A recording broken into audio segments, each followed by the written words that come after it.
Hi friends, అందరికీ నమస్కారం. Welcome to my channel.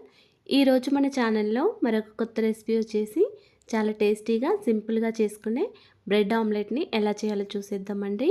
ఇలా చేసిన ఈ బ్రెడ్ ఆమ్లెట్ అయితే చాలా టేస్టీగా ఉంటుంది. మార్నింగ్ బ్రేక్ఫాస్ట్లోకైనా లేకపోతే ఈవినింగ్ స్నాక్స్లోకైనా ఇలా చాలా ఈజీగా మరియు క్విక్గా చేసుకోవచ్చండి ఈ బ్రెడ్ ఆమ్లెట్ని. పిల్లలకైతే ఇలా చేసి పెడితే వాళ్ళు చాలా ఇష్టంగా తింటారండి. ఇలా మీరు కూడా ఒకసారి ట్రై చేసి చూడండి. అలాగే ఫ్రెండ్స్, మా ఛానల్ని ఇంతవరకు సబ్స్క్రైబ్ చేసుకోకపోతే సబ్స్క్రైబ్ చేసుకోండి. పక్కనే ఉన్న బెల్ బటన్ని ప్రెస్ చేయండి ఫ్రెండ్స్.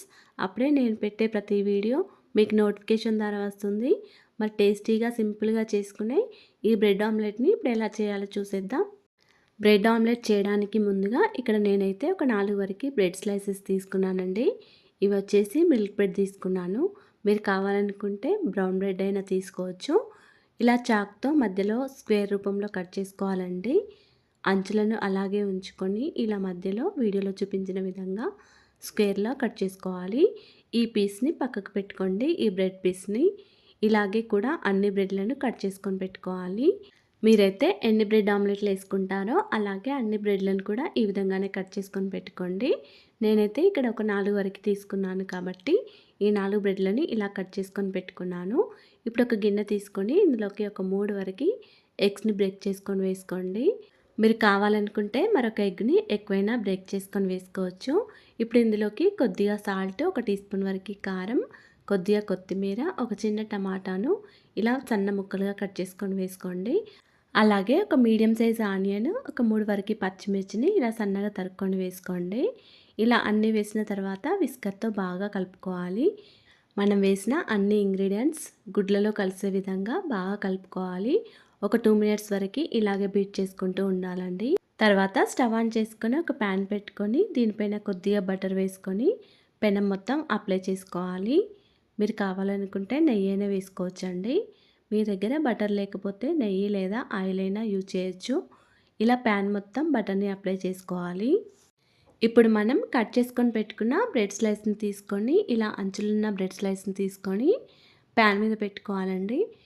ఇప్పుడు మనం బీట్ చేసుకొని పెట్టుకున్న ఈ ఎగ్ మిశ్రమాన్ని ఈ బ్రెడ్ స్లైస్ మధ్యలో వేసుకోవాలండి. బ్రెడ్ అయితే ఎంతవరకు ఉంటుందో అంతవరకు కూడా ఈ ఎగ్ మిశ్రమాన్ని వేసుకోవాలి.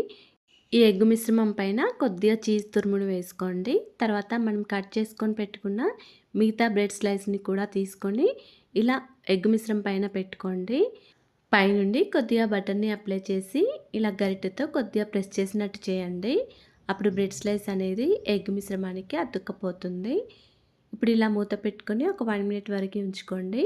తర్వాత మళ్ళీ మూత తీసి మళ్ళీ ఇంకో సైడ్కి టర్న్ చేసుకొని కాల్చుకోండి. ఇంకో సైడ్కి కాల్చుకున్న తర్వాత మళ్ళీ ఒక 30 సెకండ్స్ వరకు ఇలా మూత పెట్టుకొని ఉంచుకోండి. మళ్ళీ 30 సెకండ్స్ తర్వాత మళ్ళీ మూత తీసేసి మళ్ళీ టర్న్ చేసుకోండి.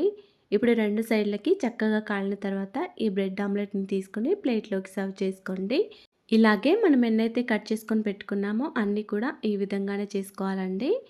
మళ్ళీ బటర్ని అప్లై చేసుకొని కట్ చేసుకొని పెట్టుకున్న బ్రెడ్ స్లైస్ని పెట్టుకొని దానిపై నుండి ఎగ్ మిశ్రమం వేసుకోవాలి. మళ్ళీ పైనుండి కొద్దిగా చీజ్ తురుముని వేసుకొని ఇలా ఎగ్ మిశ్రమం పైన కట్ చేసుకొని పెట్టుకున్న బ్రెడ్ స్లైస్ని పెట్టుకొని మళ్ళీ పైనుండి బటర్ని వేసుకొని గరిటెతో కొద్దిగా ప్రెస్ చేయండి. పైనుండి మూత పెట్టుకొని స్టవ్ని సిమ్లో పెట్టుకొని ఒక 30 సెకండ్స్ పాటు మంచిగా కాల్చుకోండి. ఇలా ఒక సైడ్కి కాలిన తర్వాత మళ్ళీ ఇంకో సైడ్కి కాల్చుకోండి. అంతేనండి, ఎంతో టేస్టీగా సింపుల్గా చేసుకునే బ్రెడ్ ఆమ్లెట్ రెడీ అయిపోయింది. ఇలా చేసిన ఈ బ్రెడ్ ఆమ్లెట్ అయితే చాలా టేస్టీగా ఉంటుందండి. పిల్లలైతే బాగా ఇష్టపడతారు. ఇలా మీరు కూడా ఒకసారి ట్రై చేసి చూడండి. అలాగే ఫ్రెండ్స్, మా ఛానల్ని ఇంతవరకు సబ్స్క్రైబ్ చేసుకోకపోతే సబ్స్క్రైబ్ చేసుకోండి. లైక్ చేయండి, షేర్ చేయండి. ప్లీజ్ మా ఛానల్ని సపోర్ట్ చేయండి. Thanks for watching.